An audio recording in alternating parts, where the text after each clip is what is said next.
একটা প্রবলেম দেখতে পাচ্ছ, গাড়ির বাঁ দিকে ঠেল দিয়ে ধরে আছে যাতে না পাল্টি খেয়ে যায়। আর এক অপারেটর নিয়ে আসছে 215 মেশিন, দেখতে পাচ্ছ ঠেলবে। হ্যাঁ গায়েস,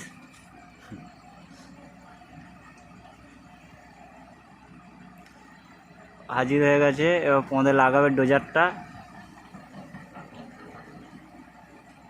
কেমন ঠেলে শুধু চাকার দিয়ে তুলবে দেখো। একজন সাইডে গার্ড দিয়েছে, একজন পুঁদায় ঠেলছে, পুঁদাতে দেখে লেলে পুঁদায় লাগাই দিয়েছে। এবার ঠেলতে লাড়ছে, ঠেলো গলা, ঠেলো গলা। দেখছো দেখছো গাড়ির পিছানটা উঠে যাচ্ছে। আয় চাগেছে চাগেছে চাগেছে চাগেছে চাগেছে, আয় বাঘের বল পাইয়ে গেছে ক্লা। দেখছো ঠেলে দিলে তো বাঘের বল পাইয়ে গেল। ওই দেখো দুটা মেশিন আবার জায়গায় চলে যাচ্ছে।